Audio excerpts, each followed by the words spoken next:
The lecture hall fell silent as Instructor Zephyx entered, flanked by two imposing figures. The Kralveth instructors moved with predatory grace, their scaled armor gleaming under the harsh lights of the Galactic Defense Academy. Between them walked three small figures, predator cubs, no more than adolescents by their species standards, yet already radiating an intensity that made most cadets shift uncomfortably in their seats. Cadet Mira Thorne didn't flinch. She sat in the third row, datapad open, stylus poised, her expression one of mild curiosity rather than fear.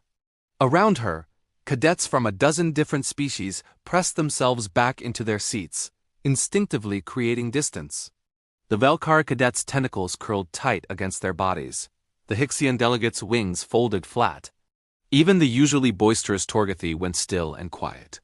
Humans were still a novelty in the Academy, a species that had only recently achieved faster-than-light travel and been granted provisional membership in the Galactic Council. Most species viewed them as soft, weak Deathworlders who'd somehow survived on a planet that should have killed them 1,000 times over. Today, Instructor Zephyx announced, his voice a deep rumble that resonated through the chamber, we introduce a new program.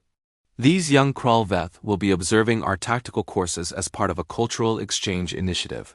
The smallest of the three cubs, a female with bronze-tinted scales and eyes like molten gold, scanned the room with predatory focus.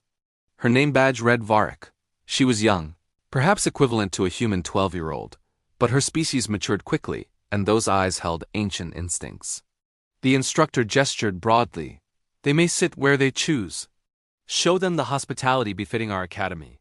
The cubs descended the stairs between the tiered seats. The first two, larger males, selected positions near the back where they could observe everything.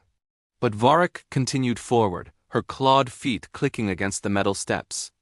Cadets leaned away as she passed, creating a wake of nervous tension.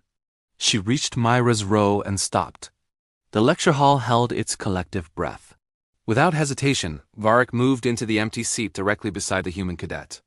She settled with fluid grace, her tail curling around the chair's base, and fixed her golden eyes on Myra's face. Myra glanced at her, offered a small smile, and returned her attention to her datapad. Instructor Zephyx blinked his three eyes in surprise but continued. Today's lesson concerns pack tactics in zero-gravity environments.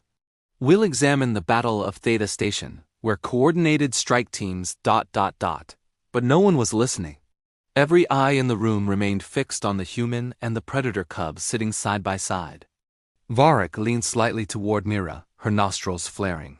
She was scenting the human, reading chemical signals that most species couldn't detect. Fear had a particular smell-sharp acrid, filled with stress hormones. But this human... She smelled different. Alert, yes. Focused, certainly, but not afraid. Curious, Varric leaned closer. Is there something I can help you with? Myra asked quietly, not looking away from her notes. You don't fear me, Varric stated in perfectly accented Galactic Common, her voice carrying a slight hiss. Why? Myra set down her stylus and turned to face the young Kralveth. Should I? Everyone else does. Everyone else isn't human. Myra's smile widened slightly. We grew up with apex predators too. Big cats, bears, wolves, sharks, you name it. Some of us even kept predators as companions.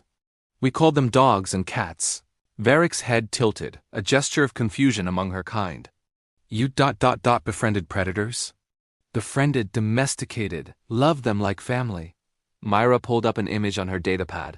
A human child sleeping peacefully, curled against a massive canine. That's a wolf descendant. We turned some of the most efficient pack hunters on our planet into our best friends. The cub stared at the image, her pupils dilating. This is ... unusual. That's humanity for you, Myra returned to her notes. Now, if you're going to sit here, you might want to pay attention. Instructor Zephyx doesn't appreciate distracted students regardless of species. For the next hour, something unprecedented occurred in the Galactic Defense Academy. A Kralveth predator cub sat beside a human, taking notes, occasionally asking whispered questions that Mira answered with patient efficiency. When the instructor called for group tactical analysis, Varric naturally partnered with Mira, and their combined assessment predatory instinct merged with human strategic thinking earned the highest marks of the session. By the time the lecture ended, the other two cubs had migrated forward. drawn by curiosity to the human who treated their packmate as an equal rather than a threat. As students filed out, Instructor Zephyx approached Myra's seat. Cadet Thorn, a word. Myra stood, coming to attention. The three cubs remained nearby, watching with interest. I must ask, Zephyx said carefully, how did you remain so composed? The Kralveth are apex predators. Young Varric has hunting instincts that have made senior cadets request transfers. Myra considered the question. With respect, sir, so do humans. We just hide it better. She glanced at Varric, who watched with those unsettling golden eyes. My ancestors survived ice ages, volcanic winters, and predators that made modern Kralveth look small. We didn't do it by being weak. We did it by being adaptable, cooperative, and stubborn enough to make friends with things that wanted to eat us. Varric's mandibles clicked the Kralveth equivalent of laughter. I like her, she announced. She thinks like packmate. Instructor Zephyx's scaled brow ridges rose. In all his centuries of teaching, he'd never heard a Kralveth use that term for another species. Then perhaps, he said slowly, this exchange program will be more successful than anticipated. As Myra gathered her materials, Varric fell into step beside her, the other cubs following. The human and the predators walked together through halls that parted before them. An unlikely pact that would, in time, reshape the Academy's understanding of what humanity truly meant. Because humans didn't survive by being the strongest or the fastest. They survived by turning predators into family, by finding kinship in the most unlikely places, and by refusing to let fear dictate their choices. That, perhaps, was the most terrifying thing about them.